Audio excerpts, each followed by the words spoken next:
رمضان کے مسائل کے اندر سے ایک اہم مسئلہ یہ بھی ہے کہ کن صورتوں میں روزہ نہ رکھنے کی اجازت ہے۔ ہاں، اس کا ڈیفینیشن تو ہر ایک کو معلوم ہونا ضروری ہے، چونکہ ہر ایک نے اپنے من کے اعتبار سے، اپنے ذہن کے اعتبار سے یہ سوچ لیا کہ میری تھوڑی طبیعت خراب ہے، میں روزہ نہیں رکھوں، مجھے تھوڑی سردی ہے، میں روزہ نہیں رکھوں گا، مجھے تھوڑا سا گرمی میں دھوپ میں جا کے آیا، میں روزہ نہیں رکھوں گا، مجھے تجارت کرنی ہے، میں روزہ نہیں رکھوں گا۔ اگر سب نے یہی سوچا تو پھر روزہ کون رکھے گا؟ چونکہ ہر ایک کے ساتھ کچھ نہ کچھ تو چیزیں وابستہ ہیں، لگی ہوئی ہیں، تو اللہ کا جو حکم ہے اس حکم کو پورا کون کرے گا؟ تو اس لیے یہ بات ہمیں یاد رکھنی چاہیے کہ کن صورتوں میں شریعت نے اجازت دی ہے روزہ نہ رکھنے کی۔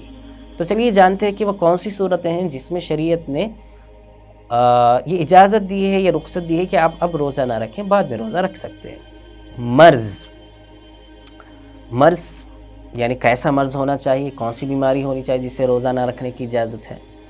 مریض کو اپنی جان کی ہلاکت، تھوڑے سے اردو الفاظ استعمال ہو رہے ہیں لیکن آپ کو اس کی وضاحت کر دی جائے گی۔ ہلاکت مینس یعنی اب ختم ہونا ہے، اب دنیا سے ٹکٹ ختم ہو کے آخرت کی طرف جانا ہے، ایسی بیماری ہے، اگر اپنی جان کا خطرہ ایسا لگا ہوا ہے کہ اب میں روزہ نہیں چھوڑوں گا یا اب روزہ ختم نہیں کروں گا تو میں ختم ہو جاؤں گا، یہ کیفیت آنا، یا کسی عضو کے بیکار ہو جانے یعنی کسی پارٹ کے بیکار ہو جانے، یا کسی اور نئے مرض کے پیدا ہو جانے، یا مرض کے بڑھ جانے، یا دیر سے صحت یاب ہونے کا خوف ہو۔ لائن 2 ہے لیکن اس کے اندر بڑی اچھی باتیں بتائی گئی ہیں۔ ایک بات تو یہ بتائی گئی کہ مریض کو اپنی جان کی ہلاکت یہ ہو، اس درجے طبیعت خراب ہوئی ہو، تب وہ ایسی بیماری کی وجہ سے روزہ نہ رکھ کر بعد میں اس کی قضا کر سکتا ہے جب وہ اچھا ہو جائے۔ یا کسی عضو کے بیکار ہو جانے کا، یعنی کوئی باڈی کا پارٹ جو ہے بیکار ہو جانے کا خوف ہو رہا، اگر اب روزہ نہیں توڑیں گے، یعنی کوئی سرجری تھی جس کو حصے کو کرنا تھا اور روزے میں ہے، اگر اب اس کو نہیں کریں گے تو ایسی صورت میں جو ہے وہ ہاتھ خراب ہو سکتا ہے یا پیر خراب ہو سکتا ہے، ایسا ڈاکٹرز نے کہا ہو، تب روزہ آپ توڑ دیں یا روزہ نہ رکھیں، بعد میں اس کی قضا کر لیں۔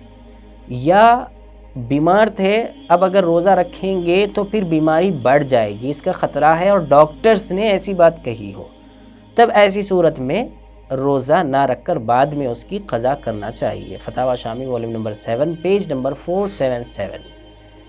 اسی سے ریلیٹڈ مسئلہ ہے مسافر کا، کہ اگر کوئی شخص روزے کی حالت میں، مسافر کو اسلام نے، شریعت نے اجازت دی ہے کہ وہ اب روزہ نہ رکھ کر بعد میں اس کی قضا کرے، لیکن آج کل کے جو سفر ہے الحمدللہ بہت سکون کے سفر ہوتے ہیں، چاہے آپ فلائٹ کا سفر لے لیجئے، چاہے ٹرین کا سفر لیجئے، چاہے گاڑی کا سفر لیجئے، لیکن سفر میں اگر دقت پیش آ رہی ہو، بہت زیادہ تکلیف ہو رہی ہو، تو شریعت نے اجازت دی ہے کہ آپ اب روزہ نہ رکھیں، بعد میں اس کی قضا کر لیں۔ تو یہاں پر جو بات بتائی جا رہی ہے کن صورتوں میں روزہ نہ رکھنے کی اجازت شریعت نے دی ہے۔ اگر کسی شخص نے روزے کی حالت میں سفر شروع کیا ہو، روزہ رکھا اور سفر شروع کیا، تو اسے بلا عذر روزہ نہیں توڑنا چاہیے، کر سکتے ہوں مکمل۔ رمضان ایک مرتبہ آتا ہے سال میں اور اللہ کا ایک مرتبہ حکم ہے، روزہ فرض ہے، اگر ہم آسانی کے ساتھ سفر کر سکتے ہوں روزہ رکھ کر تو ہمیں کر لینا چاہیے۔ لیکن اگر روزہ توڑ دیا تو صرف قضا لازم ہوگی، کفارہ لازم نہیں ہوگا۔ سحری کر کے سفر کیا تھا یہ سوچ کر کے کہ سفر آسان ہوگا، لیکن سفر میں جب گئے تو دھوپ کی شدت تھی، بس میں جا رہے تھے اور لو بہت زیادہ تھی، پانی کی بے انتہا پیاس لگ رہی تھی، اگر روزہ نہیں توڑا تو طبیعت بہت زیادہ خراب ہو جانے کا اندیشہ تھا، تو ایسی صورت میں آپ روزہ توڑ سکتے ہیں۔ اب یہ روزہ جب آپ نے توڑ دیا تو اب آپ کو صرف اس کی قضا کرنی ہوگی، کفارہ لازم نہیں ہوگا، چونکہ آپ نے یہاں پر بیماری کی وجہ سے روزہ توڑا ہے، جان بوجھ کر بغیر عذر کے روزہ نہیں توڑا۔ فتاوی عالمگیر والیوم نمبر 1 پیج نمبر 206۔ اسی سے ایک ریلیٹڈ مسئلہ ہے حاملہ خواتین، پریگننٹ خواتین، ان کے سلسلے میں کیا مسئلہ ہے؟ تو اگر پریگننٹ خواتین کے سلسلے میں ڈاکٹر نے کہا ہو کہ اگر آپ رہیں روزہ، اولاً تو اپنے ذہن سے یہ چیزیں نہیں بنانی چاہیے، ڈاکٹر سے پوچھنا چاہیے۔ ڈاکٹر اگر دیانتدار اور ایماندار اور صحیح ڈاکٹر ہو، وہ اگر کہہ رہا ہو کہ آپ روزہ نہ رکھیں تو ان کی بات مان لی جائے، روزہ اب نہ رکھیں، بعد میں اس کی قضا کر لیں۔ فتاوی شامی والیوم نمبر 7 پیج نمبر 488۔ اسی سے ایک ریلیٹڈ مسئلہ ہے دودھ پلانے والی خواتین کا.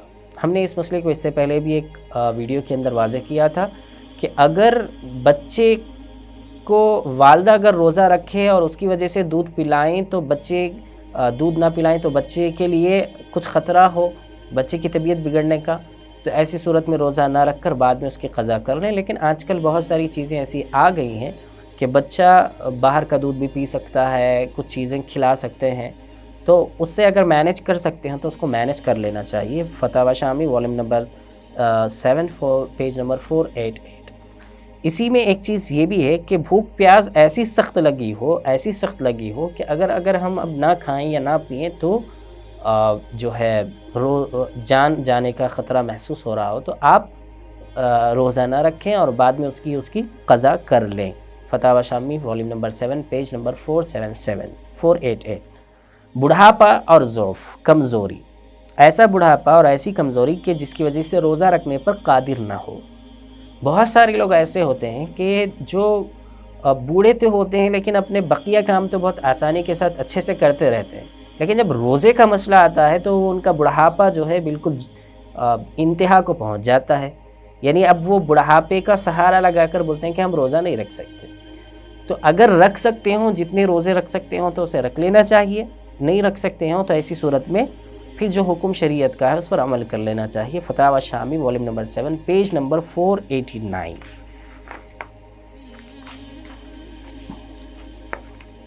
اچھا، بیماروں کے اندر کیسے معلوم ہوگا کہ یہ بیمار ہے اور یہ کون سے بیماروں کو بعد میں روزے کی قضا کرنی چاہیے اور کون سے بیماروں کو جو ہے قضا کے بجائے جو ہے فدیہ وغیرہ دینا ہے؟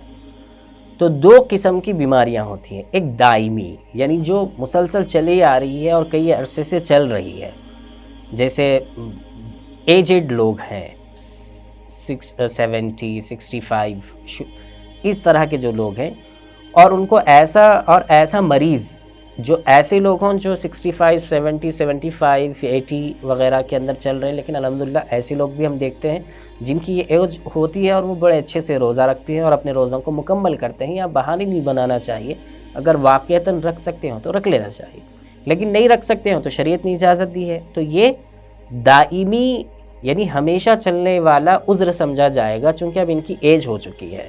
اور ایسا مریض، ایسا پیشنٹ جس کے صحت یاب ہونے کی امید اب نہیں ہے، وہ ہاسپٹلائز ہے، وہ بیڈ پر ہے اور وہ اب صحیح نہیں ہو سکتا ہے، ڈاکٹرز نے کہا ہے، تو ان دونوں پر، ایسے لوگوں پر یعنی جو ایجڈ ہیں اب روزہ نہیں رکھ سکتے، یا ایسا بیمار ہے جو اب بالکل روزہ نہیں رکھ سکتا ہو، ڈاکٹر نے ایسا کہہ دیا ہو، تو روزہ نہ رکھنے کے عوض میں اب چونکہ آگے روزہ نہیں رکھ سکتے تو اس لیے ان کے لیے حکم یہ دیا گیا کہ ان کو ہر ایک روزے کے بدلے میں ایک فدیہ دینا ہوگا.